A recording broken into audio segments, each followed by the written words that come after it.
We got something serious today. We've got Michael Franzese in the hot box. Welcome. Thank you so much. Good to be here. All right, Mike. Good to be here. Thank you so much for joining us. I don't know. I mean, I think we just need to start where you grew up. I'm on YouTube. I see you on YouTube all the time. So you always have your picture on YouTube. I think, we just have to start back at the beginning. Yeah, let's do it. Back in the beginning. Well, I grew up in Brooklyn, Greenpoint section, and my dad was the underboss of the Colombo family back in the 60s. So I grew up in that environment.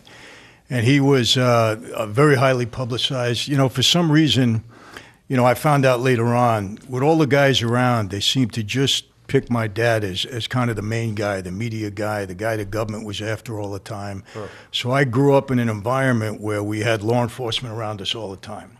I grew up actually hating the police. I hated them because my dad was my hero, and they were kind of like the enemy, always looking to indict him, arrest him, always around our house. And, their tactics back then were very different than they are today. Today, everything is very covert. You got a lot of informants, a lot of, high-tech surveillance equipment. Overtly break the law back then, yeah. Back then, they had 7 or 8 different agencies following my dad, and they'd have a car parked around my house 24/7. So wherever we went, I was one of 7 kids. We had a parade of law enforcement vehicles following us. And I got into many scuffles with them, had many incidents, and so I grew up hating them.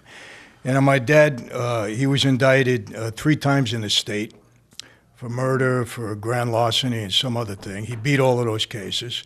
But then in '66, they indicted him in federal court for masterminding a nationwide string of bank robberies. Convicted and sentenced to 50 years. It was the longest sentence for a bank robbery conspiracy case ever given up to that point. Loses all his appeals in 1970, and they shipped him off to Leavenworth Penitentiary to do his time. So I was, my dad wanted me out of this life. He didn't want me to get involved. I was actually a pre-med student at Hofstra University in Long Island. But when he went in, I was devastated. I mean, 50 years. He was 50 when he went in. Figure, it's a death sentence. Yeah. So, Joe Colombo was very close to me at that time. He kind of took me under his wing. I started meeting a lot of my dad's friends. And I just lost interest in school. And I went to see my dad. Mike, I'll never forget. I said, Dad, bank robbery? I mean, what is this all about? And he looked at me and he said, son, I was framed. I'm innocent. I'm not a bank robber. And I believed him. And until this day, I'm telling you, my dad did 40 years on that sentence. And he did it for a crime he didn't convict. My dad was no bank robber. And so I said, I got to help you out. They got to get you for something. They had to get you for something. When they on you, they're on you. Yeah, he beat him so many times, I had to do something, So, at that point, we were in the penitentiary in Leavenworth, and he said, look, if you're going to be on the street, I want you on the street the right way. And it was at that point that he proposed me for membership in the family. And that's how things started for me. Wow. Now listen, how old were you when you became a made man? I was, when I became a recruit, I was 22. Yeah. And I took the oath when I was 24, 2 years later. All right, so listen, how do your mindset, my mindset. Yeah. So I'm a made guy in the neighborhood. Nobody could fuck with me, put their hands on me. But I could fuck with you. How do you do that? Look, my mentality. I'm a young 20-something-year-old guy. Hey, I don't like this fucking guy, but I love his girlfriend. Kill that motherfucker. That's my main time, you know what I mean? If I want this, kill them. You know what I mean? If I want that fucking house, he has a business, fuck him. If I was a mob, so does that thought goes through your mind? Mike, now, honestly, I got involved in the life really to help my father. I mean, that was my whole motivation. Oh, see, I would be so self-absorbed and stuff from the mob. If I was in the mob, I'd be so self-absorbed. Yeah, but you know what? It happens. Uh-huh. I mean, it's a rush because, you got a ringside table wherever you go. People give you a lot of respect. And, you try to carry yourself the right way. You don't want to abuse that. How do you do? You never had that before. And all of a sudden, boom. It's never like this. I give you a little bit at a time. It's just all at once, boom, you're made. Yeah, but understand, I grew up with it. I mean, look, I spent my childhood in the Copacabana meeting everybody from Sinatra on down. So, my dad was that kind of a guy. I mean, when he walked into a place, I mean, he was a different guy. Respected. People really looked up to him. They really respected him. He carried himself well, and he was a tough guy. I mean, there's no question about it, you know. So, I mean, I grew up around it, and I really admired and respected my dad. But when I got into the life, you know, I wanted to, number one, I wanted to get him out of prison, so I worked hard on that. And number two, honestly, I wanted to be the best possible mob guy I could be. So What's that consist? Yeah, what did that mean? You know, in that life, you kind of make your own way. They had guys. I'll give you an example. I took the oath in 1975, right on Halloween night. Actually, there were 6 of us that night that took the oath, and we had 115 made guys that actually took the oath. Out of the 115, 20 of us were earners. The other guys were just. That means you bring in money. Yeah, we were earning. We were earning really for everybody else. The other guys who got him a union job, who was doing a little bookmaking, you know, trying to scratch out a living.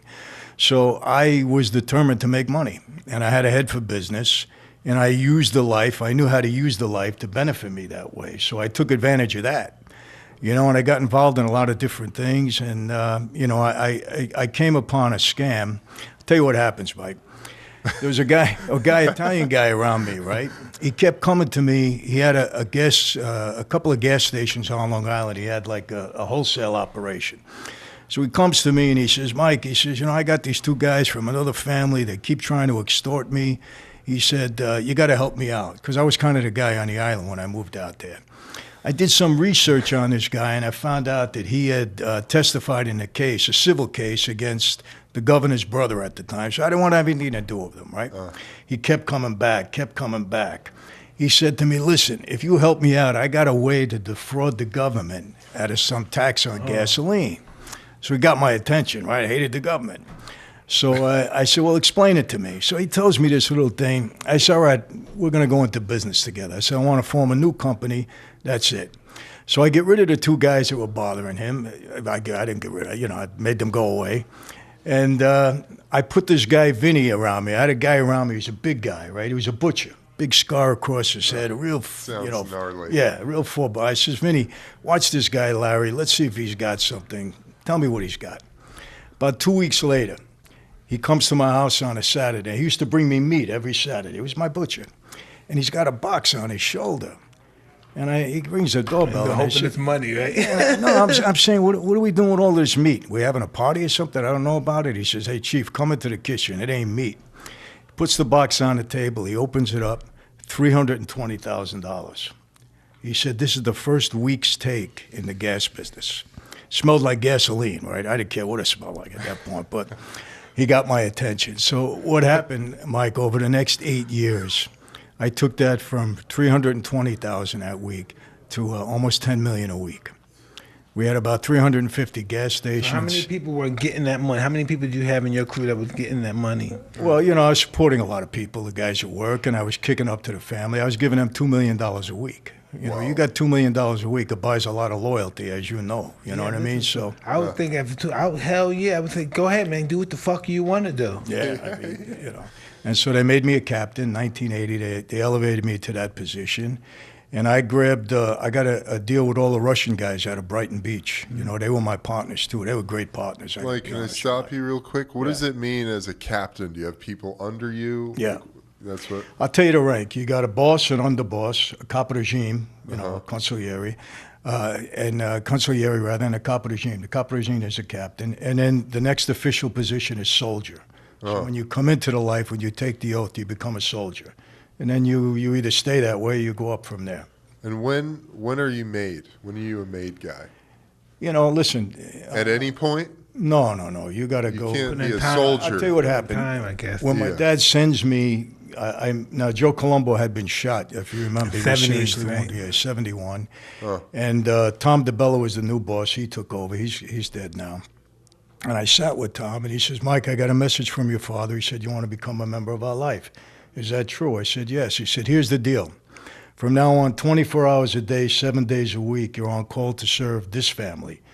That means if your mother is sick and dying, and you're at her bedside, and we call your service, you leave your mother, you come and serve us. From now on, we're number one in your life. Before anything and everything. When and if we feel you deserve the privilege, the honor to become a member, we'll let you know. and you're in a recruit period where you have to do anything and everything you're told to do to prove yourself worthy.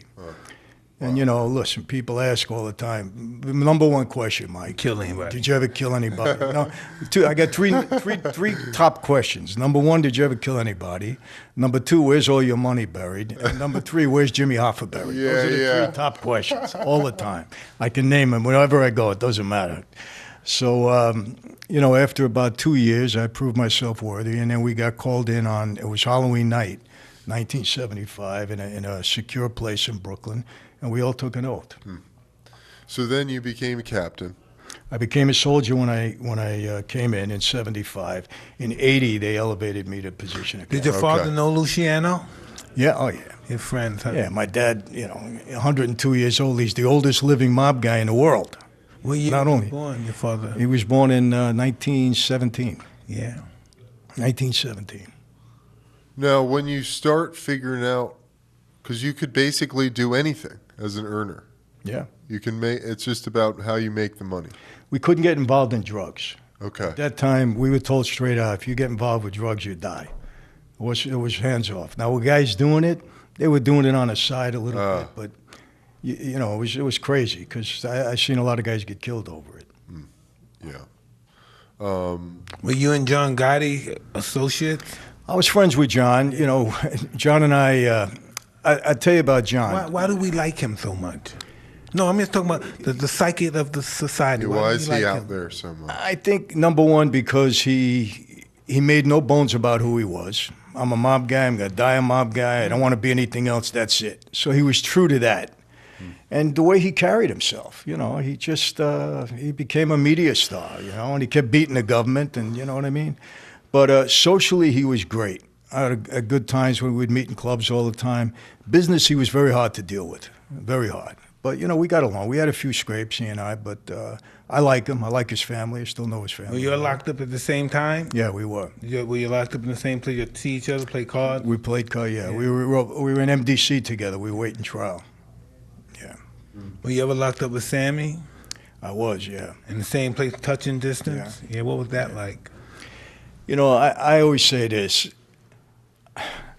On John Gotti's worst day, he was a better guy than Sammy. Yeah. On his worst day. I mean, I wasn't a fan of his. He had kind of a Napoleon complex, and he was a small guy, and he was just very arrogant. So a lot of people didn't get along with him, you know. I mean, he was a different crew than me, but we still didn't get along. But I'll tell you this, Mike, I don't know how you feel about it, but here's a guy that admitted to 19 murders, and the government makes a deal with him and puts him back out on the street. I mean, this is the United States. You're not supposed to do stuff when they want you, they want you. Yeah, but, I mean, come on. 19 murders, you make a deal with a guy like that and put him back on the street. And you know what he was doing? Then he got involved in ecstasy in a club that I was involved with on Sunset Phoenix? Boulevard. No, the Key Club. LA? Yeah, I know the Key Club. You remember the Key Club? Sunset. I was involved with that, and they were selling ecstasy in the club. He just got out about a year ago, I think. Oh, Sammy? Yeah. He's still here on the street now? He's out, yeah. Yeah. Is the idea of, you know, letting a guy like that out, letting him come back to society, is the idea that you're getting something bigger in return? Like, what is the psychology of that system? They needed Gotti. I mean, they wanted him. He beat them so many times. He was, you know, thumbing his nose in their face, and they wanted him, and they were willing to make a deal with anybody, really. Yeah. You know what happened? I'll tell you what happened in our life. There was a lot of respect. There was also a lot of fear. What happened in our life, when guys on the street started fearing the government more than they were fearing our life, that's when everybody started flipping and turning, and it was unbelievable. When did that change happen? Really in the 80s, you know, when they started using that racketeering law. I was in the next cell with Sammy. And I'll never forget, we were in NDC, and we were talking through the air conditioning vent, not air conditioning, whatever it was, in the floor, because you couldn't talk at a wall there. But we were talking, and for some reason he didn't sound right to me. You know, just things were not sounding right the way he was talking. And then they came and took him away not too long after that. But you know, I kind of resent this because people say, "Oh, the younger guys really couldn't stand up like the older guys." But my answer to that you know, 30, 40 years ago, you got 10 years, you got 15 years. Anybody can do that. You do 7, 8 years, you get out on parole, you go back to your life. Today, they hit you with a RICO charge. Get to 60 years. You got 20 years right off the bat, no more parole, meaning you're doing 17 and a half minimum. And if you get 20 on a RICO case, you're lucky. I was facing 150 years. Wow. And they would have gave me every bit of it. Because when I was in MDC, I'm watching these guys going to trial, Mike. They're coming back 300 years, 90 years. I said, man, I'm the youngest guy. They're going to give me 5,000 years here. I'll never get out of jail. But, you know, I took my shot anyhow. I mean, I took a plea and I did my time. But fortunately, I beat them a couple of times, so they wanted a conviction on me. But that's why guys didn't stand up. Nobody stands up. It's very hard. You know one guy that stood up? My dad. My dad, they can give him 5 million years. He's never saying a word to anybody. He was that kind of a guy. Why do you think it's necessary for people need to live that life? They need to make sure that they feel there's something. I'm not doing this code. I don't care. They can kill me. Why do you think they have to have that mentality? To be part of that life? Yeah. No, it's that mentality. Like some people that's not even part of life that's like that. Why would somebody want to do something like that? You mean to be involved in the life or to be an informant? No. Don't give a fuck. I don't care if they give me 100 years. You know, there's just... a lot of people say it, but a lot of people are not like that. No. Then you meet one rare guy that's like that. Yeah, and that's my dad. Well, Persico Jr., my former boss. I mean, these guys, they're old-time guys. Yeah. Yeah, and it's like, I'll die in jail. That's it. My dad, the worst thing you could ever call him is a snitch or an informant. You can call him anything, never that. He just can't accept it. It's not part of his mentality. Why do you think people take the lifestyle? That lifestyle gave them honor, you believe? So that's why they think it's so sincere. Yeah. Hey, Mike, you know what the best thing to happen to that life on the street? The movie The Godfather. Yeah. I'm telling you. I was younger then. It was in the 70s. But, you know, Joe Colombo was involved in that movie. I remember. Oh, really? Oh, yeah. He actually edited the script. Oh, wow. He took the original script, had the word mafia all over it. He took it out. He made changes in it. And they had no choice. They had to do it. But after that movie came out. Did it change the family? After that movie came out, guys started to walk differently. They started to dress differently. But people treated them differently. They treated them differently, yeah. Listen, I can remember being black and from Brownsville, being a mafia guy, that's fucking like God. You can get away with anything. The cops fucking was nice. You never got a ticket. The cops brought you presents, brought you tea or coffee. The cops. You know what I mean? Yeah. Nice. True. Yeah. True. All the celebrities, all the vans, all the big kind of guys respect you. They do business with you. Yeah. They don't know your fucking name or anything, but That's they the do business. truth. They don't. You don't even meet them. You meet their fucking boys. Their business partners, their lawyers do business with you. That's the truth. Imagine living that life. That's all. Everybody, the Irish guys, all those guys, they wanted to be involved. Everybody wanted to be involved with the mob. They had a history of that. You're gonna make some money being involved with these Italians. They're gonna get you money, and you're gonna go to jail either. And the reason for that, there's these other groups out there, but if you take the drug business away from them, they all collapse. Yeah. And I'm not knocking, I'm just saying that's the truth. Yeah. But with us, we survived and prospered for well over 100 years under some very tough conditions. The reason for that, we infiltrated every fabric of society, from the White House right down to the guy on the street in the numbers business. We control the unions in this country. You control the unions, you control the country. Because you got all that money behind you for political purposes to buy your way into things. You got everybody at your beck and call. You call Can't a strike. get shit built. Yeah, that's right. Can't get shit built, man. They building every day, 10 millions of times. You can't get nothing built. The country stops. We stop eating. Ooh, you don't want the country to stop. It's a motherfucker, man. You call a strike with the Teamsters? We beyond slavery. Yeah. You call a strike with the Teamsters, you got 2.5 million truck drivers. Stop. Yeah. You call a strike at the docks, nothing comes in and out of the country. That's tremendous control. Yeah, definitely. Take us back into, you became a captain.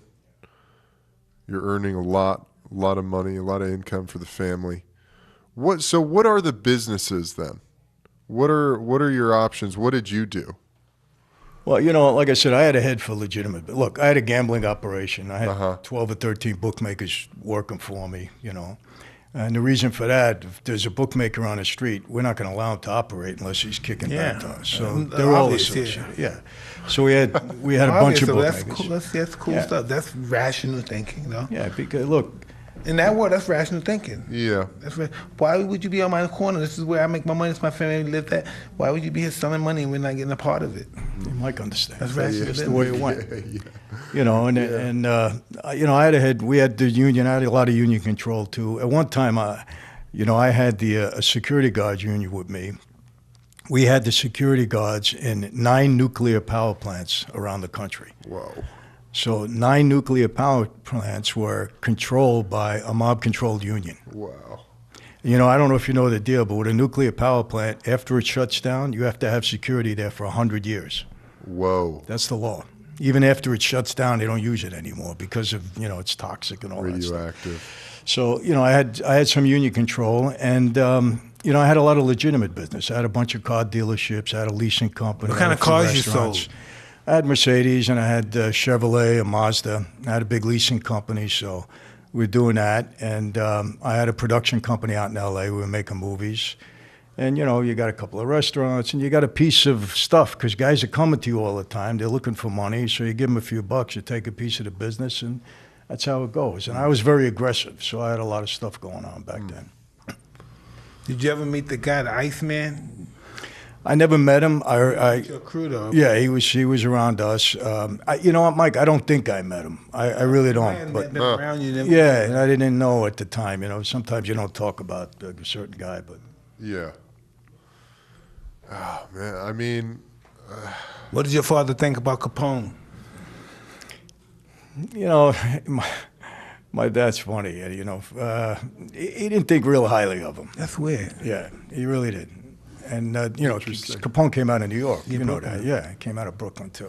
Yeah, He Brooklyn wasn't that tough. No, Wasn't that tough in Brooklyn. They had to leave Brooklyn. That's the reason why That's they went to right. Chicago, yeah. that's right. oh, interesting. Mike knows. That's yeah. right. Interesting. How far back? What's the lineage? How old is the mob?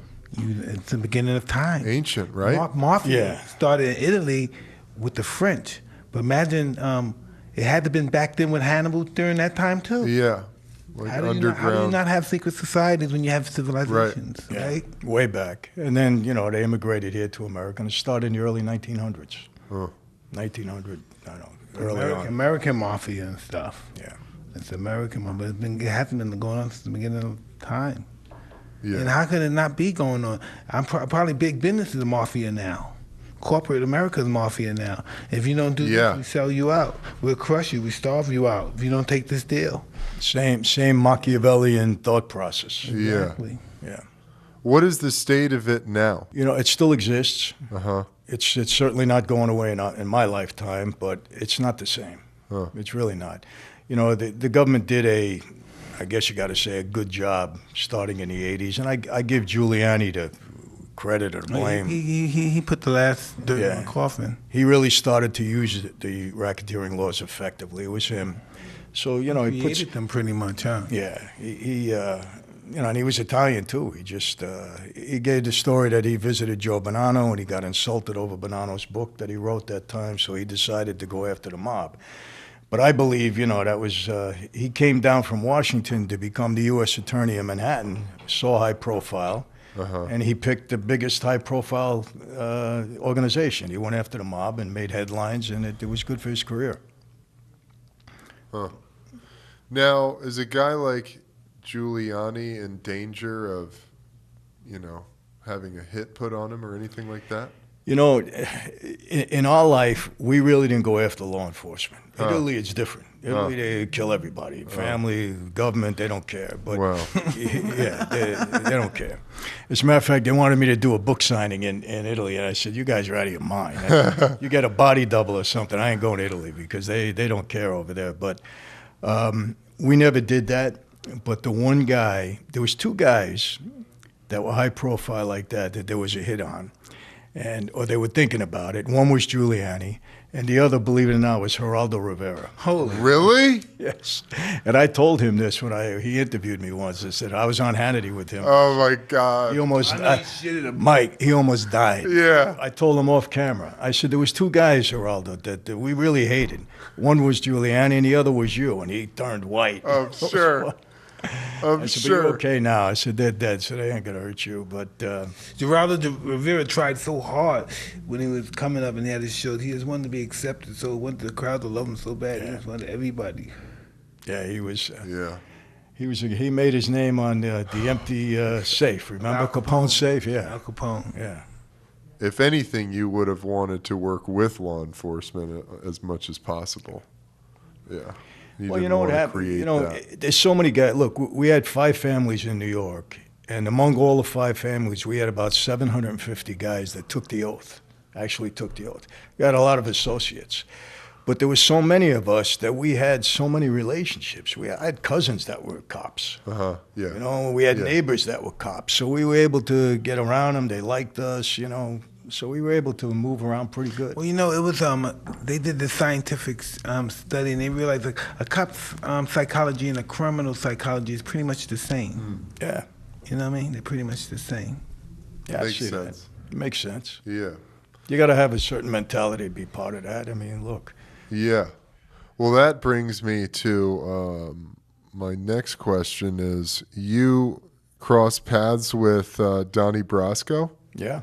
What was that like? What I was talked to him that on the like? phone before. Did What was you? that like? Yeah, my friend that was an FBI agent was friends with him. I talked to him on the phone. Well, I was friends with Lefty, you know, his main guy there. Ruggiero, right? Ruggiero. Yeah, Ruggiero. He was, by the way, a Awesome great movie. Great movie. Amazing That was movie. amazing. One of the Pacino. best. I think that they made Pacino- him- the guy Lefty, they made everybody fall in love with Lefty. That was Pacino's best role. Yeah, as they- a He's Better so better good than in The that. Godfather. Yeah. It was so good. Yeah, so fucking good. Lefty. So good. But so I crossed paths with him because they were from Greenpoint too. Once or twice in that life, I always tease him now. I said, man, I'm so glad I didn't do business with you. But I've done a few things with him afterwards, you know. And, I said, man, didn't you feel sorry about Lefty, man? That's what I said, didn't you feel sorry about it, man? He said, yeah. He did, yeah. Him and Sonny Black. He said he felt bad, but, you know, he had to do what he had to do. Yeah. Because, you know, Lefty didn't get killed over that, but Sonny Black did. Oh, wow. Yeah, in the movie where it shows him taking off his stuff like he was going to get killed, he died of natural causes. But Sonny Black got killed over Donnie Brasco. I'm glad Lefty didn't. Yeah. Wow. How was that a 1 in a million thing, or did that happen a lot? A guy. It didn't happen a lot. Yeah. I mean, they just didn't do their homework on him, you know. They really didn't. I mean, you got to go back. You know, I don't know if you noticed, Mike, they had a big undercover investigation on me to get Don King. It was Yeah. called shadow boxing. Really? Yeah. I'll tell you how it happened. That'd have been so fucking interesting. No, I tell you, Don, he's pretty smart though. They send these 2 guys to me, and they tell me they want to get into. One was an undercover FBI agent. The other was around Muhammad Ali, the guy by the name of Reggie. I forget his last name. They took him out of prison because he knew the boxing game, and they come to me and they say, "Look, we got money. We want to get into the boxing." They let him out of prison. They let him out of prison. They said, we want to be in the boxing game, but we want to go at the high level. I said, well, who do you want to meet? They said, Don King. So I romanced these guys for about 6 or 7 months before I would bring them to Don.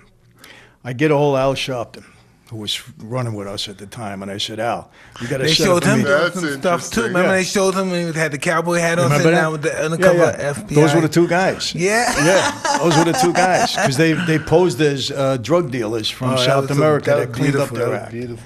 So I tell them, I said, look, I'm not going to bring you to King unless I see the money. So the FBI sets in a bank account up, and they show that they got $15 million in a bank. So Sharpton sets up the meeting with Don, and we go to see him. Before I let these 2 guys in the room, I go see Don. I said, Don, listen, I only traced these guys 6 or 7 months. I verified the money, but at this table, don't say anything out of the way. Talk straight, tell them how the business runs, do everything legit, right? And he does. He doesn't say anything wrong. He does everything right. And we walk out of the room, and now I'm getting them. I say, you got to put up the money. And the FBI wouldn't allow them to go that far, and then the whole thing fell apart after that. But yeah, they. What do they do? They just fucking look at some papers and say, let's get in there. What do they do? They just start these have a investigations. They think list? there's something up. They start an investigation. They see where it leads. That's it. So that wasn't, you never heard of another instance of a guy infiltrating or? You know, not to the level that Piston did, no. I mean, like, he was. I mean, Some people tried to become turncoats and got messed up. I mean, Your father tell you about the Relish guy that fell out the window? Did Who? you remember that time? Kid Relish. Remember the guy that was A.B. Relish. Yeah. They threw him out. Father told you about those? Yeah. Murder Incorporated and all that stuff. Oh yeah. No, but with I mean, Pistone, they wanted him to kill somebody. They were gonna bring him on a hit, and they were gonna make him. They were gonna straighten him out. I mean, he got that far, and obviously they had to stop at that point. But he got that far.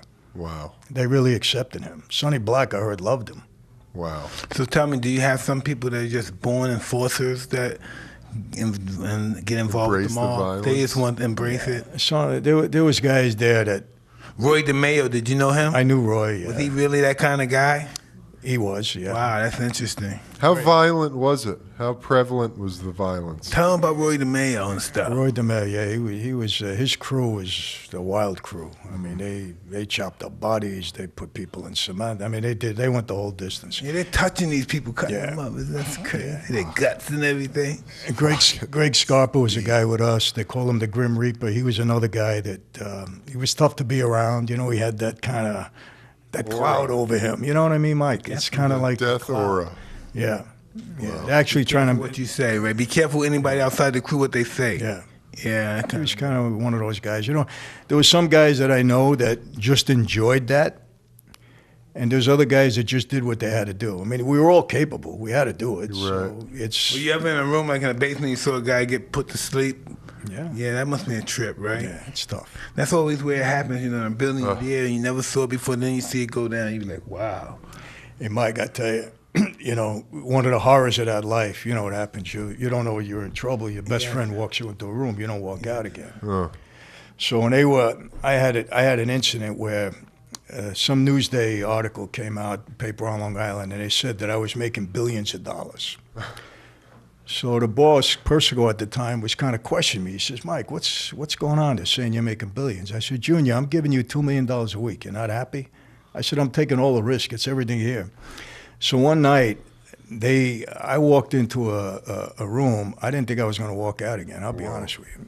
It was kind of that death walk for me. And people have said to me, why didn't you cut and run? It was robotic. It wasn't like, you know, I'm a macho guy. It was just, hey, if this is it, this is it. Because where am I going to run, right? What happened? Well, I'm here, right? So it was all right. But no, they started questioning me about money and grilling me with my Russian partners because, you know, they had tried to go to my Russian partners to see, and they were pretty loyal to me. So they told them, no, everything's on the up and up. So they were trying, I was a younger guy, they were trying to scare me a little bit at that point, make sure they knew that they were the boss and so on and so forth. Because I was, you know, I had a pretty big crew at the time. They were a little jealous, too. A little jealous. I didn't want to say it, but you know how it goes in that life. I do. A lot of people get killed just because of jealousy. Yeah, oh yeah. I mean, a lot of guys went down for the wrong reason. Imagine you see a guy that started out, you started out before him, he was a fucking guy hanging out in the cold. Next thing you know, he got a fucking club, he got a business, he got all these fucking bitches on him, got nice cars and stuff. And you started before him, you was here before him. Yeah, because, you know, when I started, I mean, I had a jet plane, I had my own helicopter, you know, I was driving all the guys around. It all started from nothing, now he got that. Yeah. Enviness is starting to go on. And the old timers, they kind of resent that a little bit. I was a younger guy, you know, they kind of resent it, so you always had to be careful. Oh, God, imagine the old man, who's the guy that used to be with Luciano and all those guys? Carlo Gambino, he must have hated your guys, boy. You know, He must have hated. Look at your guys were out there. He was always the quiet guy. He must have hated your guys showing yeah, up all that stuff. he was a guy that, you know, the money's under the mattress and I'm just a salesman and nothing. He didn't want to be by. He was that kind of very low-key guy. Milano and those guys? Yeah. In Philly and stuff? Yeah. I knew a lot of the Philly guys. They were fly guys. We all respected those guys, too. Yeah, Philly, I spent a lot of time there. Upstate New York, you know, Russ Buffalino. The movie that's coming out now is all about the one that Scorsese did with Netflix. Irishman. Yeah, the Irishman. Oh, yeah. It's going to be a good movie. Irishman? It's going to be a good movie. That's the guy that allegedly, you know, killed Hoffa. All right.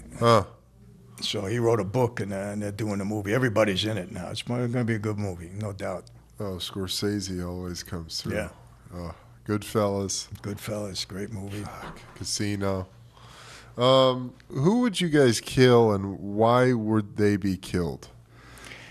Well, You're told straight out, obviously you turn snitch, you're dead. Uh-huh. You get involved with drugs, you're dead. You dishonor another man's wife or daughter. How do you, if somebody say a lie to you, how do you get out of a lie? How do you prove this guy's lying? A lot of times you got to lie to prove that you're innocent. You know? You can't say prove it. How can you? Well, you know, here's the thing. You know, when you sit down with another made guy, we have a sit down or we have a dispute, right? You're a made guy, I'm a made guy. If I call you a liar, I lose the argument. At the table, you always had to be respectful. You couldn't call somebody else a liar. You had to try to outsmart them to win your point. Because if you break the rules at the sit down, you lose automatically. So you had to learn how to be very cagey and very technical, not to fall into a trap, not to let somebody get you so upset that you lose your name. Are you telling me, what's this guy named, the Anastasia guy? What's his name? Albert. You telling me Albert Anastasia talked down and had a decent conversation with a person? Can't do it at the table. I'm telling you. Oh, now, maybe if you're the boss, you do what you want, but you're not supposed to. Really? Yeah, you can't. It's I all can't imagine honor this guy and- not yelling at somebody. You know, know. from everything. Wow. And if you yell, you're going to yell in private. Yeah. You know, there was a lot of times when another made guy, I called him every name under the sun. But if we were with people, never. But it was just me and him in the room, because then I call him a lie, he calls me a lie, we each deny it, there's no problem. But you can't do it in front of another guy. It's all honor and And that's been that way since the beginning? Yeah, oh yeah. Even more so among the old timers than now. Yeah. Oh, wow. It's such an interesting world, man. And Did they like Luciano? Did your father like Luciano? Yeah, my dad liked him, yeah. Liked Lucky, liked... How did he feel about the Jews and stuff in the game? He knew Lansky, liked him. Yeah, he told me about him. He thought he was a very quiet guy, Lansky. Did he know very Seagull? reserved. Yeah. My dad, you know, he's so old, he knew everybody. what was it that got you into prison? I ended up, they took me to trial 4 times. Giuliani tried me on a big case. I beat all 4 cases. Wow. And after they were coming after me on the gas business, and my partner was turning informant. He got locked up on another case. They pulled him out. We had a compound in Panama, and we were actually paying Noriega for stuff. Wow. And so when he went on trial for some other deal that he had, and halfway through the trial, he says to me, "I'm not going to jail." He says, "We got a compound. I'll run everything from there." So he leaves. He goes to Panama, because at that time there was no extradition between Panama and the United States. But you know what the feds did? They went in there in the middle of the night and they kidnapped him and brought him back to Florida. Wow. Put him on a plane, broke the door down in his house, pulled him out, put him on a plane, brought him to Florida. As soon as he got there, he started flipping on me. So I knew I'd have a problem with the gas case. So after I beat Giuliani's case, I had leverage with the government because they wanted a conviction. So I made a deal. I got a 10-year sentence. I had a $20 million restitution. I had to give up the plane, the helicopter, and I went and did my time. But What year was that? that was in, I took the plea in 85. And I did 8 years on the 10, which was maximum. But I just knew that the life was in trouble. I said, forget it. I get convicted here on something, they're going to give me 100 years. I'm dead. So I had a shot to do it, and I said, let me take my chance. I'd rather do a couple of years in jail and come out and at least have a life. And I was still a young guy, you know, at that point. So. Do you remember the hit with, what was the hit that when he took over, when Gotti took over, and Tom... Paulie Castellano? Yeah, Sparks, yeah. You knew what happened when that happened. You knew we what all went down when that happened. We all knew it, yeah. We all knew it. Yeah, when things like that, the word circulates quick. Yeah. Yeah. Do families have fights, like say the Gambino family and the Lucchese, do they ever have wars with each other? No. That stuff ended back in the 30s and the 40s. Whenever there's a war, with each other, right? no, it's always a civil war. It's always within the family. You know, power usually, who's going to be the boss. And Never against another family. No, never with another family, at least not in the last 50, 60 years. But we were a pretty rough family in that regard. We were always killing each other, always. Over. Did something happen like this? Say I'm a Lucchese, you're a Gambino, right? And we're in family, we're cousins. we're cousins, and you have a problem with a guy. And so, and I'm mad because you're mad at somebody. So can your cousin kill him? Yeah. That happened before? Oh, yeah. Yeah, I figured that, yeah. 'Cause I'm sure that would happen. My family, this guy pissed me off. He did something, he killed my friend or a family member. Yeah. Yeah, we always helped each other out, stuff like that, you know.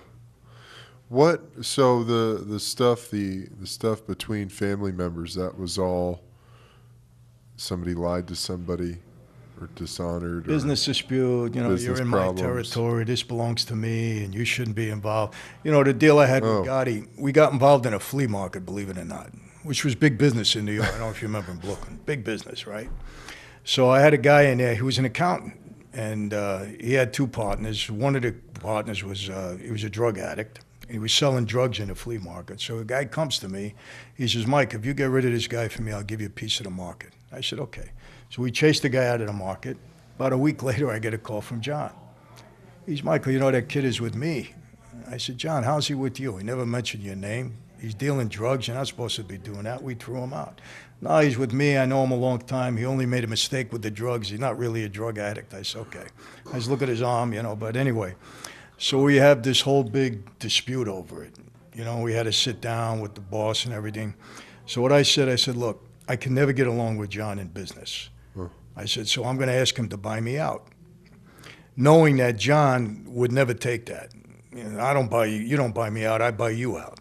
So at the end of the day... Did he have a big ego? Oh, yeah. Really? Yeah, he really did, Mike. I got to say it. I mean, look, I admired the guy. I'm not talking negative about him, but he had a big ego. Yeah. Tell me what he used to say. Did he say, me, me? Yeah, he was... That's awesome. Yeah, he was... but he was fun to be around, you know? I mean, he was good that way. But so he ended up buying me out of the market, and he took it over, and they collapsed about 3 months later. But they probably took everything in the market and brought it home, you know? Who knows? But it got a little sketchy for a minute. Yeah. But again, it was never like... Did you ever meet Carlo Gambino? I met him when I was a kid, Yeah. because Carlo died in 75, 76. but I met him with my dad, yeah, 76, somewhere around there, but yeah. Well, from Very the quiet. outside in, it can feel like every moment is a life and death moment. Yeah, in the man, you moment. never know.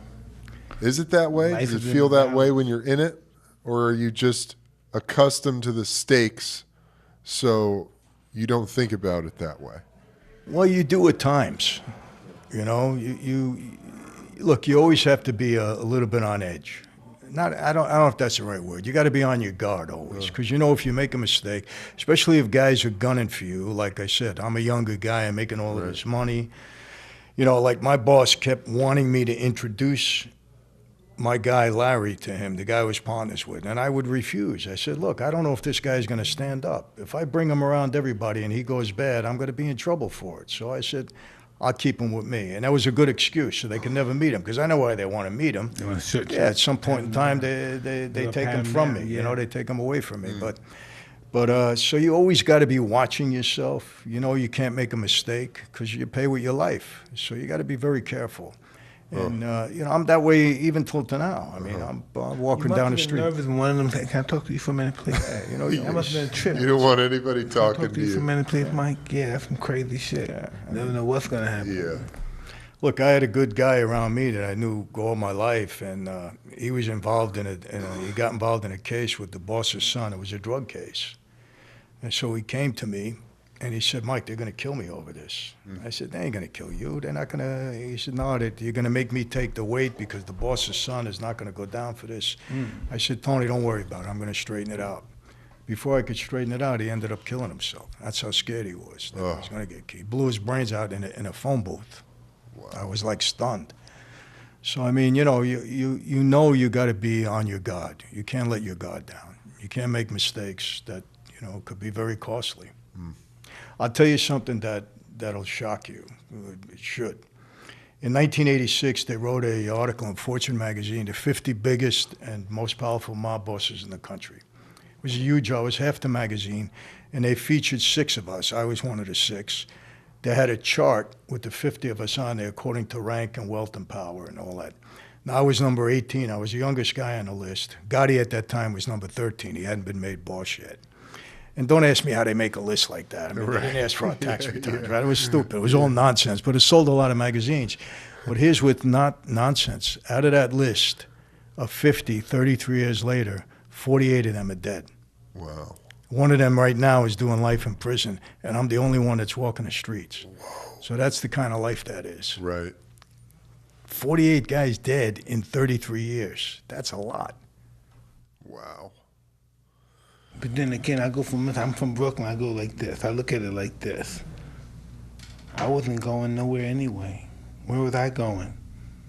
You know? Yeah. Where was I going anywhere? I was going to die rotting on the neighborhood, sitting on a fucking bench, doing nothing, just die in my sleep one day, or die just walking down the stairs of just, you know, what was I doing? I had a chance to fuck girls I would have never fucked before in my life, live in houses I would have never lived in my house, drive cars I never would have drove in my house, be respected by people who would never respect me if I wasn't in this business.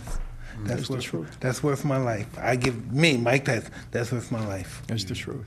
You know, I always say, if you're a part of that life and you die of old age and you die free, you've really accomplished something. Yeah. It's a tough life. Yeah. And Mike, you know, I mean, you're a survivor. Come on. No doubt about that. You get through all of that stuff. I don't knock those guys because I know what they're facing if they don't get involved with this. Listen, I don't like to say stuff and stuff, but from my perspective, this is always going to be better than this. Yeah. Something's going to be always better than nothing. How the hell are you going to stop? This is nothing. No respect. People disrespect your mother in front of you, your wife, your sister in front of you. This is nothing. No one that carry your parents' bags. They walk them upstairs. They help them. Which life do you want? Yeah, he's right. Look, you come into that life, they tell you, listen, wherever you go around the world, you're going to have somebody to back you up. Nobody's going to ever screw with your mother, your sister, your brother. You got brothers all over the world. How do you compete with that? Oh, you're a big, strong guy? They could check that real easy. They don't need a bully. It's a bat. Yeah. You know? Makes sense. Makes sense to me. I do a lot now with professional sports. Yeah, I wanted to get to that. You interviewed Nick Saban, didn't you? Yeah, we were down. Yeah, I'm going to be there Friday. Oh, I'm my speaking God. to the team. That's I'm awesome. speaking to the team. That's I'll tell you awesome. what I do. I talk to them about gambling. They're very worried about gambling. Yeah, Very I remember. I played football. I remember those talks all the time. Who'd you play for? I played for Arizona Wildcats for college, and then I played for the Jaguars and the Bears. Oh, okay. Well, I don't think I don't think you came and spoke to us, but we definitely had the gambling talk. So I was curious. That's what you talk about with them? Yeah, gambling and relationships, who they hang out with, and just give them life lessons, you know? Because a lot of these guys think they're invincible. Yeah. So here's what I do. I tell the guy, because I did over 300 colleges, right? I go to all the university, football team, but a lot of times all the student athletes. But I said, look, I want the biggest guys in the front row. Biggest guys, all the linemen, all the biggest guys. Yeah. And then I'll get through and I'll go to one guy. I said, hey, you, big guy, right? 6'9", like you. Yeah. Big. Yeah. I said, stand up. And they look at me. I said, stand up. What are you afraid? 3 times my size. Stand up, right? So they get up. And I said, man, I wouldn't mess with you on the field. I said, you'd tear me up. I said, forget about it. I said, but I want to tell you this. And I'll put a little line down there. I said, you cross over that line, you come into my world. I said, then I'm going to make a sissy out of you. Yeah, well, fuck that. And man, I got to tell you, Mike, they like look around and it's silence in the room. I said, now sit down.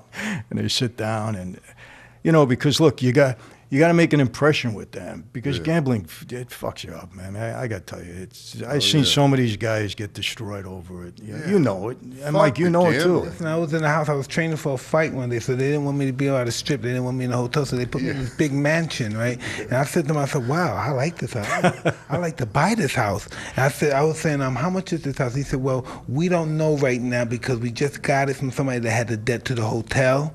You know what I mean? So he just lost his house. He just lost his house. So we have to talk to the hotel. House. Yeah, you have to talk to the hotel now. The hotel owns the house now, so we can't talk to the guy no more. We had to talk to the hotel to buy the house. Did you buy the house? They wouldn't want to sell it. No? No, they didn't sell it to me. Luckily, gambling was never something I was that interested in. No, it wasn't It was not attractive to me. I used to see my friends, you know, and they're little guys, little entertainers, right? They're losing so much money. They're so meek. I try to get them to stop. They want to fight me. They never had a mean bone in their body. Yeah, they're just so vicious. It's just it's incredible. Well, you know, we had guys from I'd be honest, from the Jets and, you know, a lot of the local teams gambling with us. I get a bookmaker call me up. This is back in the 80s now. He said, Mike, so-and-so player, he's into us for $200,000. Should I cut him off? I said, why would you cut them off? You're writing it down on a piece of paper. I said, let them get into you for $500,000 and then bring them to me. And for sure they would. So they come in. I said, sit down. I said, you owe me some money. How are you going to pay? Well, it's not like today where they're making millions. Back then it was a little different. Yeah. And I say, well, I said, I'll tell you what. I'm a big fan of you. I love the team. You don't have to pay me now. You're going to pay me 5 points a week on the money. Every Friday you bring it here in cash. And if you don't come here, we'll send somebody to see you. Don't worry about it. And go out and have a blast. Well, they'll do that for 5 or 6 weeks. And you know what's happening. They're running to another town. They're betting with another bookmaker. They're getting more in debt. Bring them back. Say, hey, what happened? You missed last week. You didn't pay. Let me tell you how we're going to work this out. You're a quarterback. First 3 times you get the ball, you put it in the hand of the other receiver. That's it. You're a running back. You you put it on the ground. Right. That's it. We'll worry about the rest. You do that for me, I'll clear the debt. That's it. Wow. And what are they going to do? Think about it, Mike. What are they going to do? That's all you want me to do? That's it. That's all you want me to do? Yeah. For one game? Yeah. Okay. Throw a few picks, have a fumble or They two. don't care. They don't, And we'll listen, take care please. of the rest. They don't care. Because really, what did they lose? The entry on a piece of paper. It's Yeah. not like you gave them anything, But and a lot of I got to tell you about athletes. They're not good gamblers. No. They're really not. I can't tell you how many of them got in trouble. We're pleasure seekers. Yeah, big time. We're pleasure seekers. When Adrenaline. pleasure's Give me over- the rush. When the Exactly. pleasure's over, we're Yeah. in a hole. Next thing you know, we're in a hole. Digging Give me the rush. out. No, because you're so competitive. And what does a gambling Yeah. do? It heightens the stakes. Oh my God. It raises the Forgot stakes. about it. Yeah. seen- I had buddies gambling in hotel rooms, on the plane, to and from games. All the guys guys love that. Hey, I seen once, this is funny, because, I love Jordan. To me, he's still my all-time favorite basketball player. But we were at a security meeting once with the NBA, and Michael's playing the head of security for table tennis. They're playing for $5, right? Of course, Michael wins. He wins everything. So Horace has got his warm-up suit on, and Michael says, where's my $5? I said, well, I don't have any money. It's up in my room. He looks and he said, go up and get it. He goes up, he comes down, he hands Michael the $5. I witnessed it all. And Horace looks and he says, Michael, $5? He says, yeah, this is my trophy. I beat you. Puts it in his pocket and walks away. I said, wow, this is intense. Yeah. Yeah. But I get it. I really get it. Yeah, man. I'll be honest with you, I'm not a gambler. I didn't have but I enjoy a game when I got money on it. Just, I get more into it. Oh, yeah, for sure. I got to be honest. Yeah. I know guys who love it. Guys just really get off. I mean, look at the businesses now that are being legitimized with like DraftKings and all the Absolutely. fantasy football. It's crazy. Hey, listen, I'll never forget when off-track betting came into New York, right? The cops came to us, said, we're going to put you guys out of business. I said, really? Let's see what happens. Because what happens? Off-track betting, you got to go and you got to put your money down at the window. They don't give you any credit. What happens after you lose that money? You come back to the bookmaker and because we give you credit and you gamble. It actually made us more busy because now more guys were gambling than they were before. Wow. And you always lose.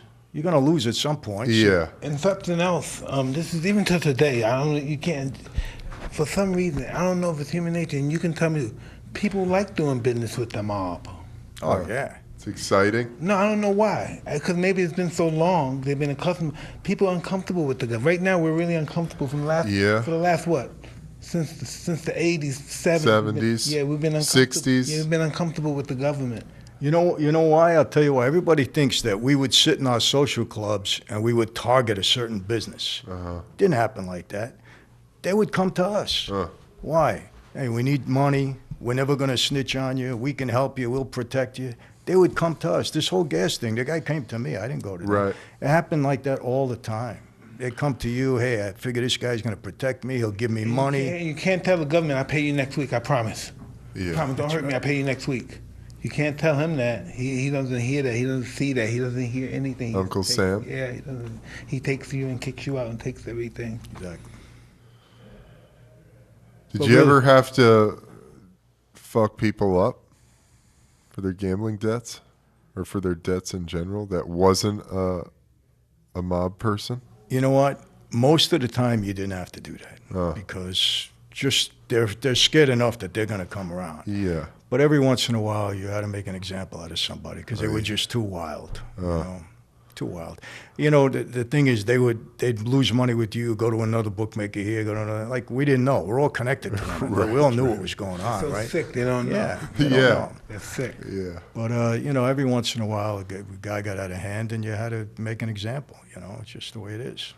Oh, that's You know, but now that we don't have, but what happened? Now we have neighborhoods that no one knows anyone.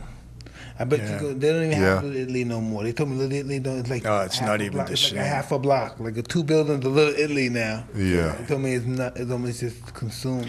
Hey, Gotti's Club on Mulberry, I think it was Mulberry or Mott, one or the other. I went by there. It's like a clothing store, you know, the Ravenites. So I went into there. I said, "You know whose club this was?" I said, "Yeah." I said, "Well, why don't you have a sign up there, John Gotti's former club?" I said, "You have people standing outside that want to come in and buy." "Oh, I don't want to be associated with that." I said, "Why not? It's business, right?" Yeah, big business. You don't even know it. Marketing. You don't even know it's the Ravenite when you walk by it. I'm saying, man, this was John's club. Nothing. wow. Crazy. Do you ever see or talk to? Have you talked to Giuliani?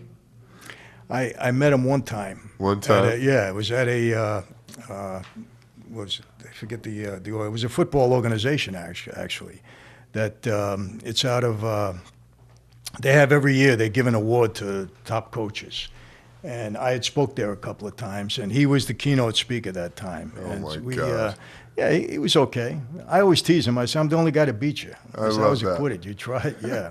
I know he's so into himself. He's so insane. He's a really maniac, into himself. dude. Yeah, he's crazy. Look at him with Trump now, spinning it. You know, too, they asked me, I got a little bit involved in this whole investigation because I knew some of the people around Trump. And they asked me if did Trump ever deal with the mob? I says, "Are you guys like, are you in Never Neverland?" I said, "He was a developer in New York. He had to deal with us like every other developer because we controlled the unions. If you wanted to get anything done, you had to come to us."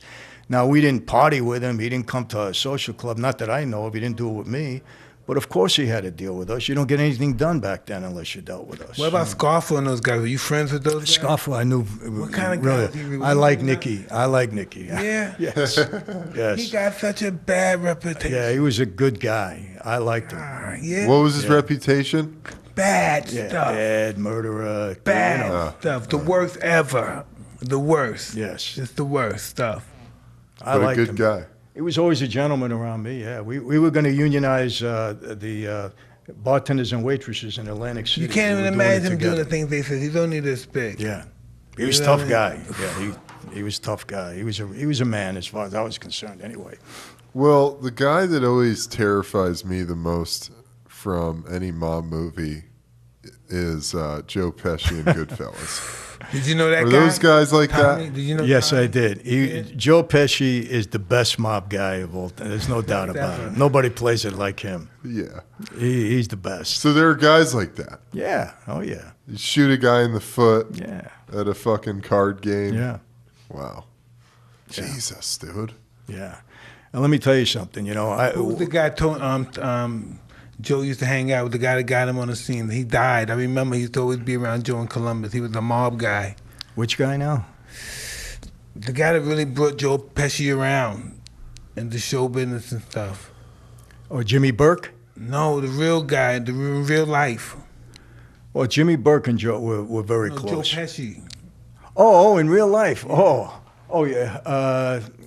You mean the guy that he, Frankie Valli? No, the guy was the head of the crew back then. Oh, I don't know. I don't know. That was awful. It was this guy Smiley. A back real then. mob Oh, guy I don't know. I don't know. He, brought Joe around? Joe knew him. Uh, I don't He know. was just an awesome guy. He was an awesome guy. uh. I remember Joe Did you when I ever- was young, in my teens and stuff. I met and they had all those tough guys around them. Did you ever meet Mike? No, we never met. No? When I was a kid, I met Tony Solano. Yeah. Did you meet Fat Yeah, Tony? he came Yeah. from State in Catskill to see Cuss. Oh, really? Yeah. He Was was a Cuss good guy. tied in? No, because these guys grew up in the same neighborhood. You know? I'll tell you a story with Tony. He gives me a call. He liked me. He gives me calls me up one day. He says, "Come and see me." So, you know, boss of another family calls you, you go. So I go to Harlem. I go in his club, and you know what Tony looked like? Uh-uh. Short guy, kind of stocky, wear the fedora and smoked a cigar Okay. right out of Central Casting. So he looks at me and he says, "Hey, Mike, what are you doing with this gas business?" I said, Tony, I'm doing good. He said, "You making money?" I said, "Yeah, Tony, no complaints. I'm making good." He said, "I got these 5 Mamalukes around me. They can't earn 3 cents." He Whoa. says, "Yeah, just like Mamaluk. that." He says, "You give them a job?" I said, "Yeah, Tony, I'll take care of it. Don't worry." He said, "What will you do?" I said, "Well, I got a bunch of gas stations. How about I put them in charge of a gas station and they'll watch it for me?"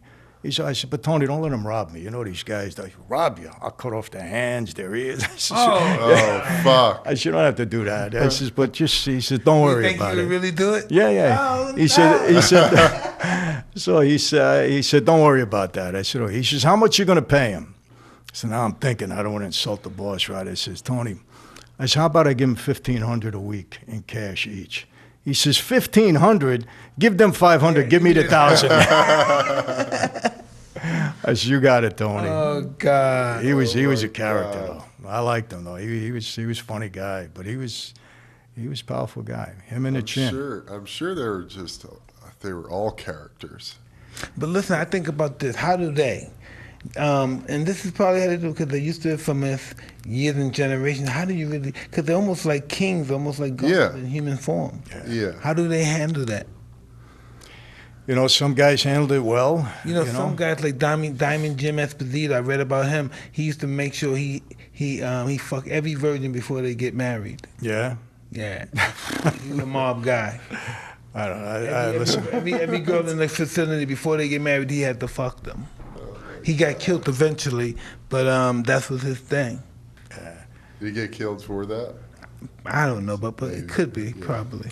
Hey, you want to? There was a guy in our family. He was a soldier that I was close with. There was 2 brothers. They had to kill their father. They killed their own father because he was screwing around with another guy's daughter or something. So one day we're in Brooklyn. I'm driving him home, and he gets out of the car and he said, "Don't leave yet." I said, "All right." So I'm waiting. He goes up to the front door. He's ringing the bell. Nobody answers. Right? He comes back. He gets in the car. He says, "Let's go." I says, "You're not going in?" He says, "No." I said, "You don't have a key to your own house?" He says, "No, I got a key." I said, "Why don't you go in?" He said, "Because nobody's home." I said, "It's your house." He's Michael. He says, "Ever since that incident with my dad, I can't walk in any place in my house alone. I think his ghost is there. It scares the hell out of me." He said, "I haven't been alone in my house for 30 years. Wow. That's how it got to him like that. You know, I always thought like maybe like people I've been around that killed people. It's like they never think it. If I ever bring it up, they say, "What the fuck are you talking about?" Yeah. Nigga, you crazy? What the fuck are you talking about, Mike? Act like it never happened. Nigga, what about that? What nigga, Mike? Like you bugging out, nigga. Mm-hmm. Whoa. They don't nothing right. They're happy. They don't give a fuck. It never happened. They're cool. You need anything? Everything okay? You need money? All right, Mike? Cool. Nothing. And for the most part, that's how guys were. Yeah, I know. They're cool. That's it. You Yeah, can't think about it. You can't yeah, get attached to it. It's gone. They don't talk about it. They don't brag about it. They don't, it's over. So my They father. talk about it. That's true. My father told me from a young age, if you and I did something, the minute it's done, 30 seconds later you ask me about it, I don't know what you're talking about. That's crazy, right? Yeah. It was like, what the fuck are you talking about, Mike? Yeah. Yeah. They always think somebody's gonna bring something out. Hey, didn't you say this or that? Right. Because it's your mouth that gets you in trouble. Yeah. Let's face it. Exactly. Let's face it. So when you go and talk to teams about relationships, what do you talk to them about? Listen, I always tell them that straight out, you are who you hang out with in this world. That's it. You put yourself in the wrong crowd, the wrong element, you're going to end up going no matter how strong you are, you're going to end up going that way at some point. Or you're going to be thought to be going that way because of who you're hanging out with. So you got to be a leader and not a follower. Just stay away from all this. And I always tell them, too, look, 6 nights, for 20 years of my life, 6 nights a week, I was in a club. Always. That's where we hung out. I never seen good stuff happen after midnight in the club.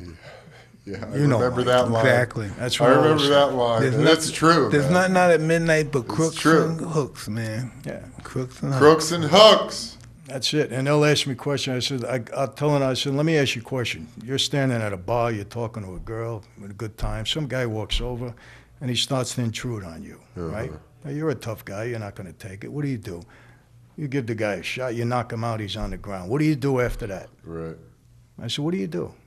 Well, I said, let me tell you what you do. You leave the club. Get out. Why? Because I can't tell you how many times I've seen that happen. Guy leaves, comes back with another gun, comes back and shoots. That's absolutely, that's going to happen. You know what I mean? Unless he's just knocked out all day on the floor. Yeah. That happened to a guy in Jacksonville, right before I'd gotten there. This guy, Richard Collier, he was a starting right tackle. Big guy, huh? Big, huge guy. I bet. 6'8", I bet. 340. Was at a club Thursday night, out with some teammates, talking to some girls. Some dude had a what you would think is nothing, an altercation, words exchanged with some dude. Later that night, they're sitting in their car outside this girl's house. Dude rolls up, shoots into the car, drive-by shooting. The dude paralyzed. Yeah, I mean, One I of tell the- them, win, lose, or draw, get out, gone. You don't stay there. You know, Just 'cause people that's are when so you- sensitive, you know, and they feel their masculinity is being stripped. You just humiliated. Yeah. That's really the reason why Tupac got killed. It's not the fact, because they really didn't fuck the guy up because there were too many people. They really couldn't fuck up the kid, baby, and they really didn't fuck him up. But he was humiliated that he was on television, that everybody was fucking on top of him. And that humiliated him, and that's really why he did it. He even liked Tupac. You know, but everybody saw him getting his ass kicked. It appeared he wasn't, but it appeared like he was getting his appeared ass that way, kicked. yeah. And he was getting stomped out, and that's the They reason. couldn't handle it. Is that just a primal thing?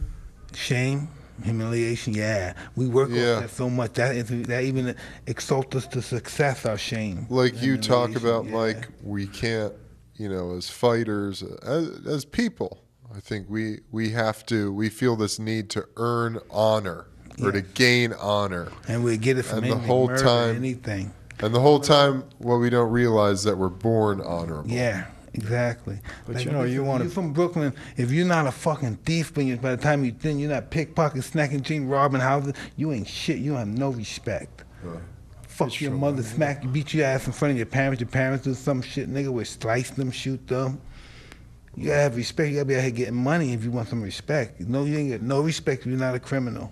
We're gonna break in your house. He's right. Back then, it's No. the truth. I mean, Yeah. those were the guys that got all the respect. Right. That was it. And, you looked up to guys like that. Yeah. Exactly. Nobody bothered your parent, your family, and stuff. People knew you were a little hustle out there in the street getting money. In our neighborhood in Greenpoint, we never locked the doors at night. There was no crime. If there was any crime in the neighborhood, it was us. Yeah, There was nothing else. who did it? Yeah. We never had any issues like that. I tell these guys too, I says, if you're going to carry a gun, you make sure you know how to use it and be ready to use it. It's not a showpiece. If You're Yeah. going to carry, otherwise it'll put you in more trouble, Yeah. you know. Yeah. You see it with the football guys a lot, man. I'll tell you, whenever I leave a team, I'll tell them, listen, you got a gambling problem, you got an issue, email me. I said, I don't need to know your name. I don't work for the school. I'm not part of enforcement. I said, email me. If I could help you out, I will. Evan, it's not failed yet. I did over 300 schools. By the time I get back to my hotel, I've got emails. Wow. Every single time. Yeah.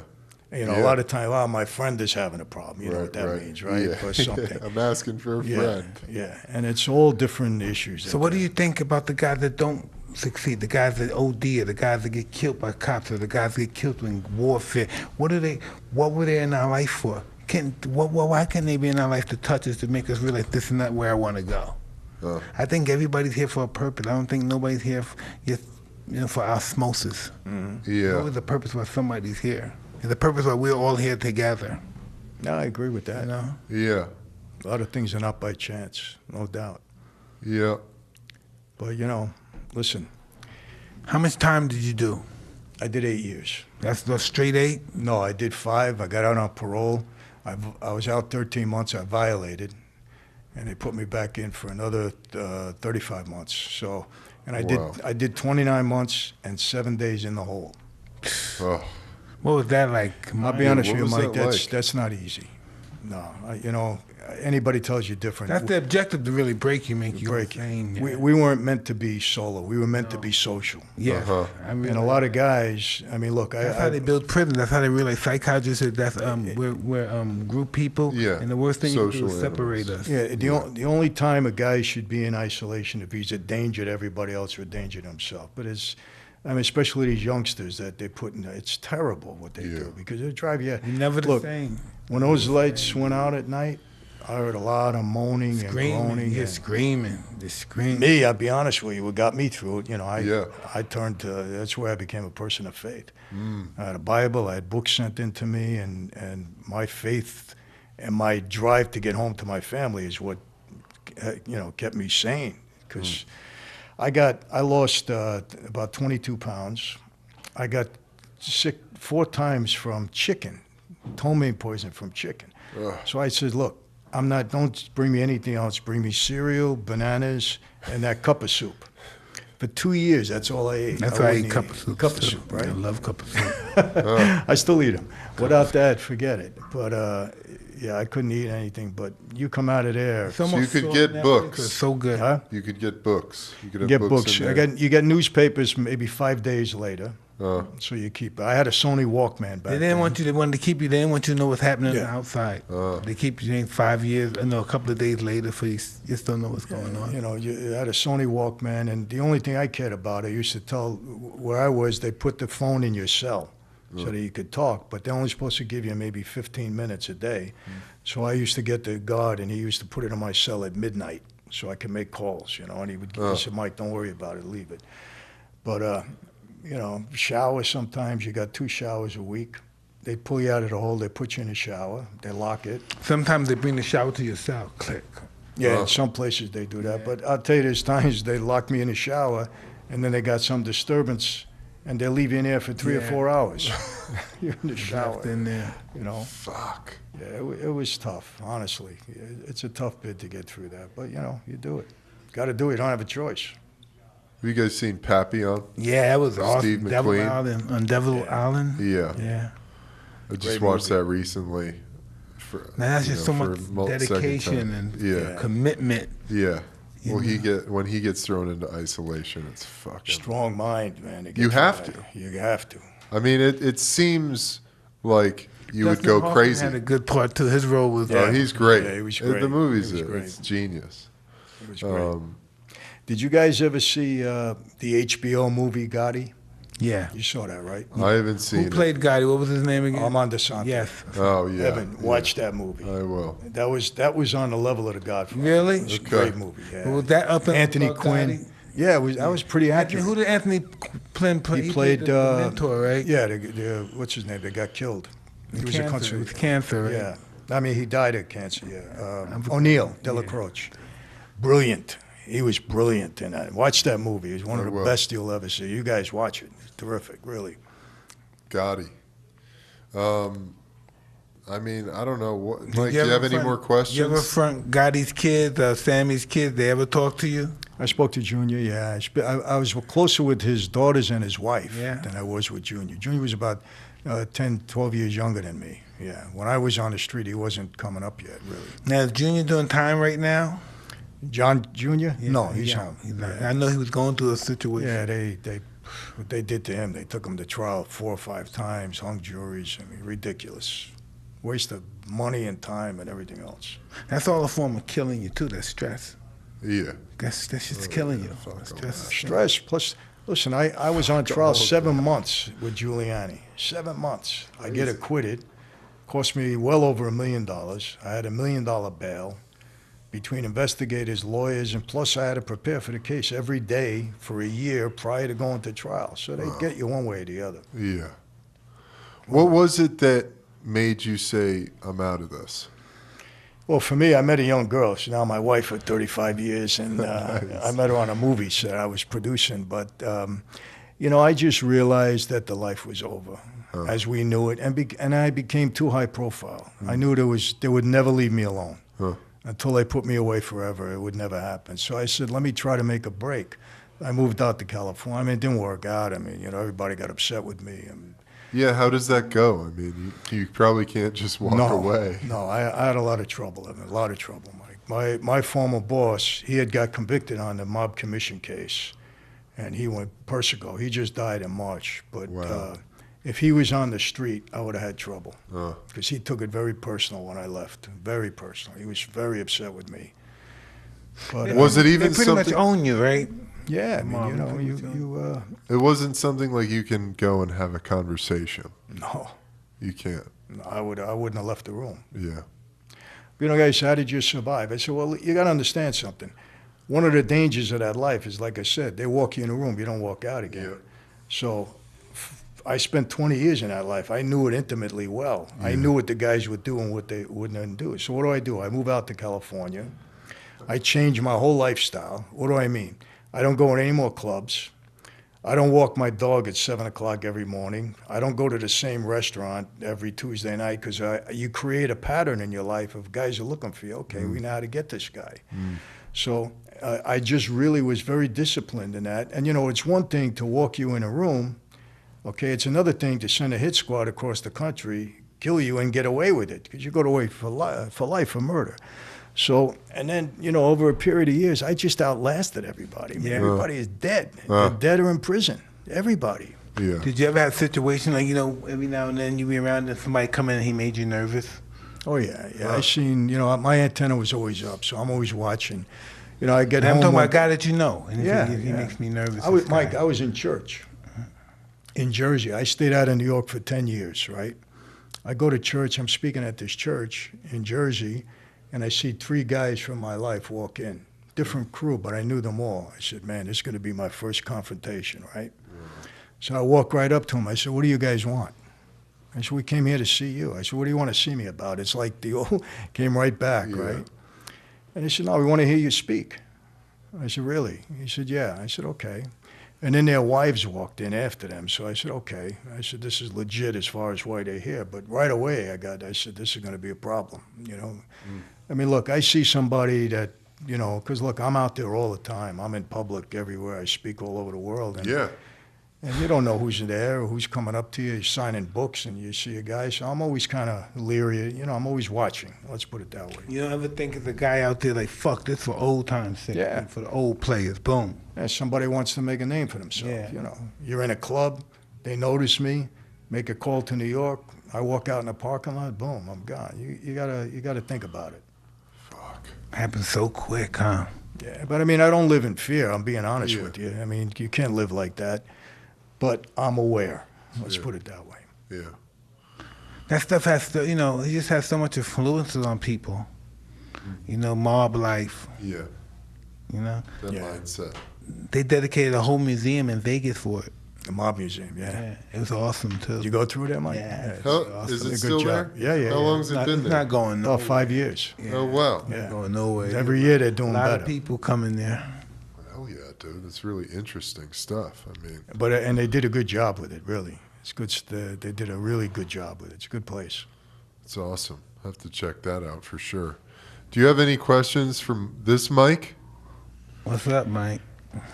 And Mike, you know, I told him when I first met him just now, I said, you know what, I have a lot of respect for Mike because he's just so honest and sincere. I mean, I noticed that over the years watching you so many times. And I respect him because he's a survivor. You know, he went through all of this stuff. And look, when you go through all of this stuff in life and you come out, you don't have to say on top, but you come out in the position you're in now, you got to respect that. And I have a lot of respect for that. And I'm not just blowing smoke. I'm being honest with you. I'm just grateful. You know, I don't know what's going to happen. Sometimes, you know, I was just relapsed on drugs and OD'd a year ago. You know, it's all about giving up. You know, Yeah. just submitting to life. And I tell you else I wanted to say when you said you was a man of faith. I think everybody, even the atheists, when it comes, some part of their life, it comes to, well, I do believe. I'm a believer. Yeah. You can't die, you know, if you have any kind of real logic of who you are.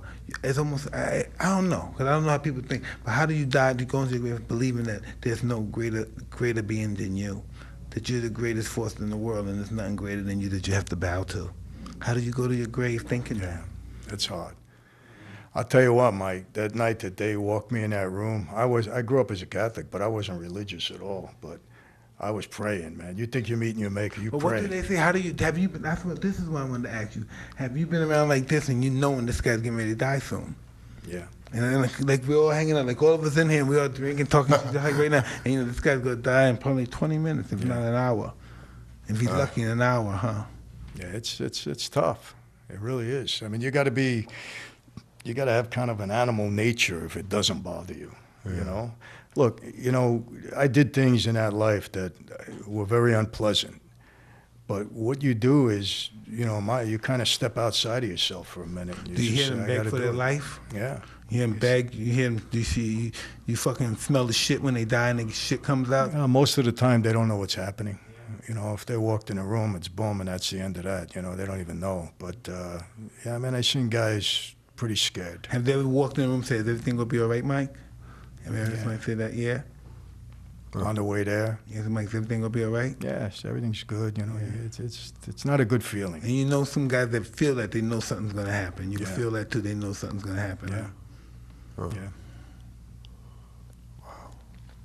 Yeah, when you get that sense, it's tough. You know, you can't mask it. I don't care who you are. Yeah, you can't mask that. But it must be a pit. When that happened, you must say something's different today. You have to feel that feeling. You know, something's just different today. Yeah. You may not know you're gonna die, but you must be something's different today. Yeah. Who knows? Yeah. Cause my mentor, it's funny, he knew Italians and knew some mob guys, but he always disliked the mob. He said the only people they hurt was Italian people. He was mad at that. Mm-hmm. He didn't like that. Cuss was one of those old Italians born in 1906. Like, you know those guys from... Was he born in the U.S.?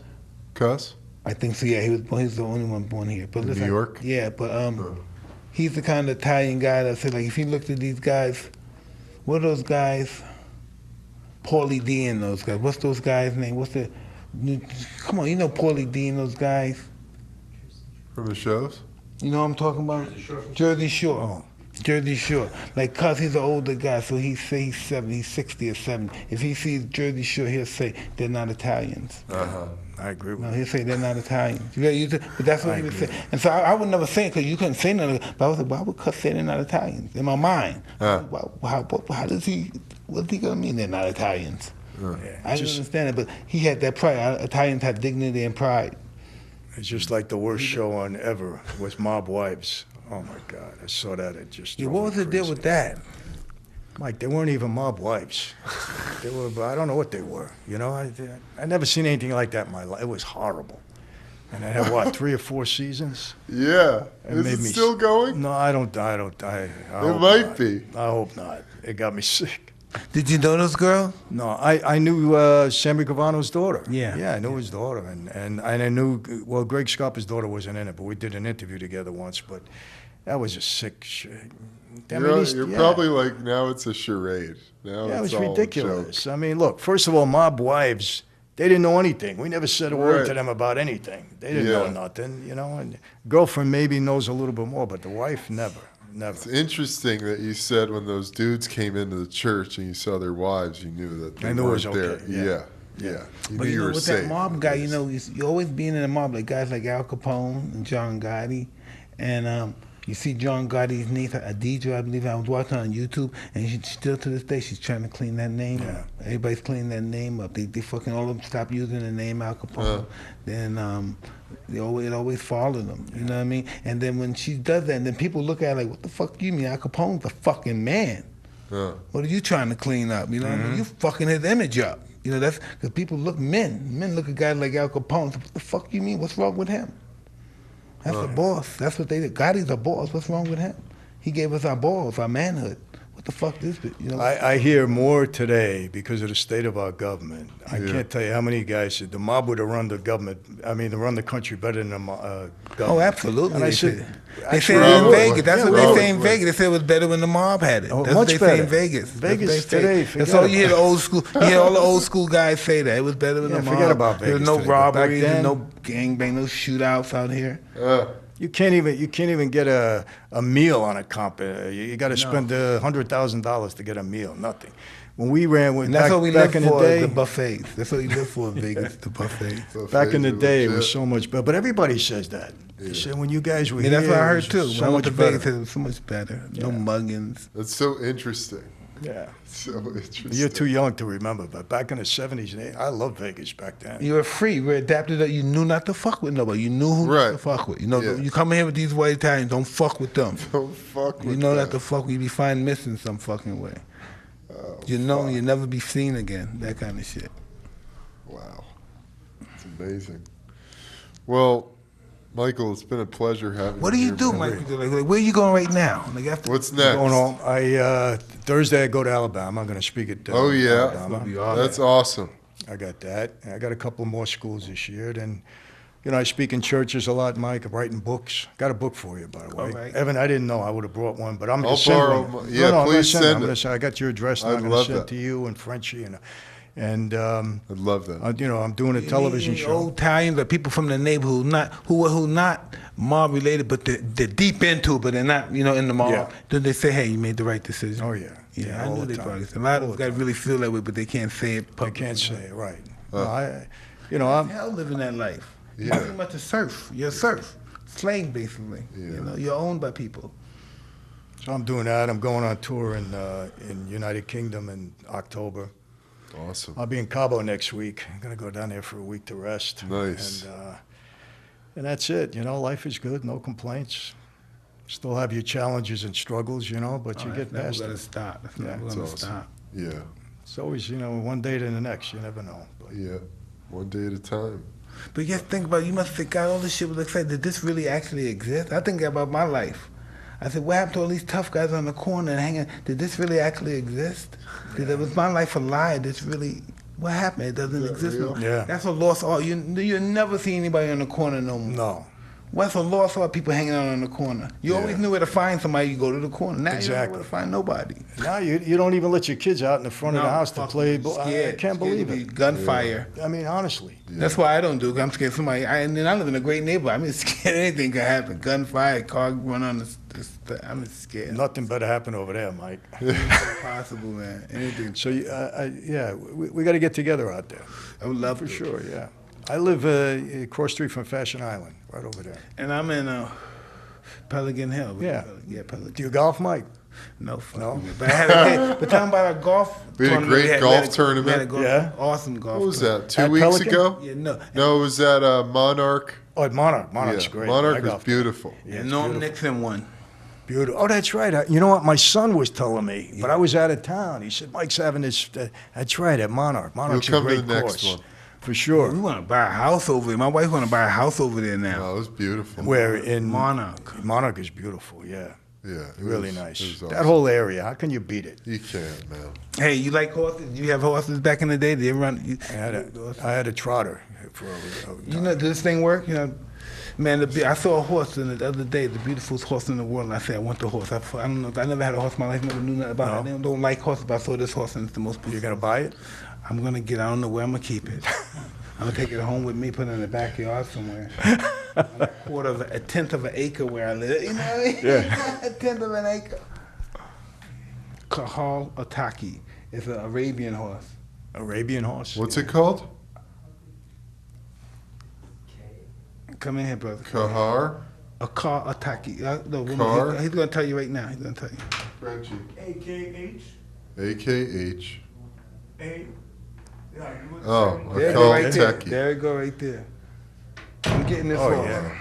This Man, that is a beautiful I'm horse. fucked up right now. Look at this horse. I'm so in love with this horse. I don't know. What am I You doing? ride with it? horses? No. I just want to have this horse. You're just is in love with it. Yeah. It's the oldest horse breed that ever lived. It's around six, beautiful. it's around What do they six- want for it, It's Mike? around six. Only $10,000, but it That's costs it? a lot to Yeah, keep it, yeah, to take to keep care So I of it. gotta find out. You gotta have a stable. I'm gonna Yeah, look but I'm in looking Tustin, for- right around there, we got horse ranches Yeah, that's right what I around thought they us. told me. I Yeah. didn't know how much it cost. Close by. What's it gonna be like $2 million or You something? gonna go I'll ride it? find out for you. Huh? Yeah, I would love that. You gonna be riding it? I just want to hold it, kiss it, just rub wanna it. walk around with it? I want to get a young baby around 6 months or something. It's great. It's a beautiful horse. It's beautiful. Look, it's born like that with metallic fur. It's born like that. Yeah. Wow. All of them have Amazing. metallic fur. Look at the ears. Yeah, look at that one. Fuck. Look at all. And they don't have no subcutaneous fat. No? They're all muscle. There's no fat. Like, the thoroughbred has fat and they burn the fat off. This has no fat on it. Wow. No fat. No body is fat beautiful. whatsoever. It's total muscle. 100% muscle. It's beautiful. 100%. Incredible. That's the Look how next beautiful. thing. I'm Yeah, like, Beautiful. This is my next love. I love it. Maybe you have a horse ranch. I don't know, but on our property we could put a horse ranch. Yeah. Well, you get that horse, you're going to be one around it all the time. Well, absolutely. I want Yeah, to. I want to get real you young. want to be around it. And I think we should get two. The Yeah? breed. You should have two. Male and a And breed 'em. female. Yeah, I haven't been like crazy. Look at this shit, man. See the metallic fur on them? I've never been this Yeah, crazy. they got 12 packs. Look at them. Yeah, Look at they're the side. beautiful. Look, no fucking fat. Golly. That is beautiful. They're 7,000 years old. The Wow. breed. That's amazing. A Kalteki. I never heard of it. They fought against the Russian Empire, and the Russians beat them, and so they took all the horses. Wow.